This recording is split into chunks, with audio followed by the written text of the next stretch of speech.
की पूर्णिमा 12 तारीख को हो जाएगी। जो बच्चा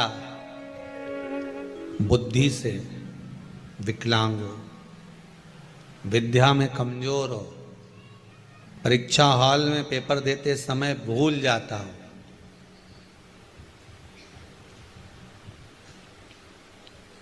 विवेक काम ना करता हो, तो निवेदन है किसी भी पूर्णिमा की रात्रि को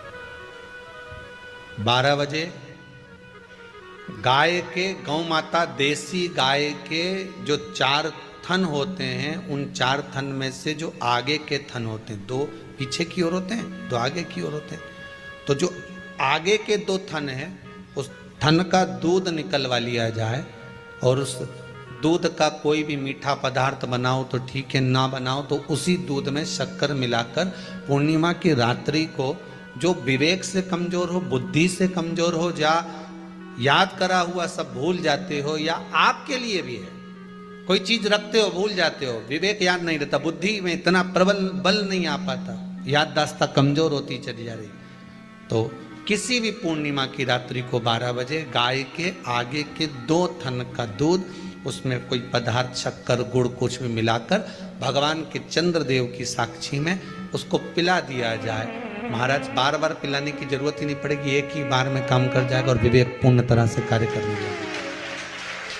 देसी गाय के आगे के 2 थन का दूध बड़ा प्रबल होता है।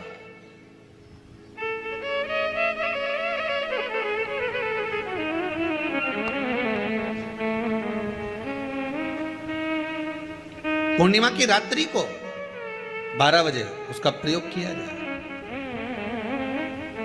आप उस दूध को निकाल लो शाम के समय, रात्रि के समय ग्वाले से कहकर जिसके यहाँ पर देसी गाय हो वहां निकलवा कर उसको रखा जाए, उसका पान करा जाए। महाराज रोग बीमारी में प्रबलता, तो मां यशोदा जी जग कल्याण के लिए पूछ रही है, संपूर्ण विश्व के कल्याण के लिए।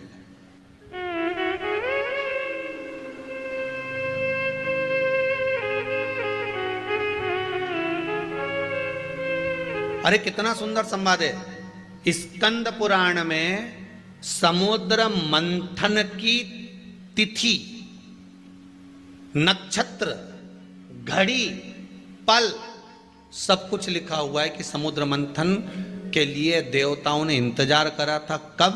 जब चंद्र का प्रभाव पूर्ण हो। जब चंद्र का प्रभाव पूर्ण होगा तब जो मंथन होगा, उस मंथन का जो सुख होगा वो जीवन को आनंद दे जाएगा। जब देवता 33 कोटि देवता उस चंद्र के इंतजार में रहते हैं कि ये चंद्र प्रबल होगा, तब जाकर ये चंद्र यहां पहुंचेगा, तब जाकर हम मंथन करेंगे, तब जाकर वो अमृत मिलेगा, और उस अमृत को देवता धारण करेंगे तो वो आनंद पा जाएंगे। तो हम क्यों शरद पूर्णिमा छोड़ें? हम क्यों एक एक पूर्णिमा छोड़ें? एक एक पूर्णिमा के महत्व को जानिए। कोई पूर्णिमा साधारण नहीं है, कोई प्रदोष साधारण नहीं है, कोई शिवरात्रि साधारण नहीं है। 12 महीने शिवरात्रि पड़ती है, 12 महीने में प्रदोष पड़ते हैं, और 12 महीने पड़ते हैं। हम उसका महत्व ही नहीं जान पाते। गाय अपने बछड़े को दूध पिलाएगी, बछड़े के मुंह पर जो फेन आएगा उसको कोई जीव जब शरीर के रोग में पड़ा होगा, किसी का शरीर अगर सफेद पड़ जाता है, कोई चमड़ी सफेद हो जाती है, कोई चमड़ी कहीं से सफेद पड़ जाए, या कोई दाग पड़ जाए, कोई दाग पड़ जाए, वो दाग मिट ही नहीं रहा हो, तो शिव महापुराण की कथा कहती है पूर्णिमा की रात्रि को शाम के समय जब गाय अपने बछड़े को दूध पिलाए और उसके मुंह पर जो फेन आ जाए उसको चम्मच में निकाल लीजिए, और पूर्णिमा की रात्रि को 12 बजे शरीर पर उस फेन को थोड़ा सा दूध मिलाकर गाय का पूरे शरीर पर जहां जहां पर सफेद दाग पड़ गए हैं वहां लगा लीजिए, और भगवान भूतेश्वर का नाम लेकर 15-20 मिनट तक वो दूध लगे रहने दीजिए और शरीर से वस्त्र को हटाकर फिर स्नान कर लीजिए। कोई साबुन नहीं लगाना है, कोई शैम्पू नहीं लगाना है, कोई तेल नहीं लगाना है, स्नान कर लीजिए। महाराज 3 या 4 पूर्णिमा आप लगातार करेंगे, शरीर पे से सफेद जो रोग हो जाता है वो समाप्त हो जाता है। कोई दवाई नहीं खाना पड़ती, केवल भूतेश्वर महादेव का स्मरण कर कर उस फेन का प्रयोग कर सकते।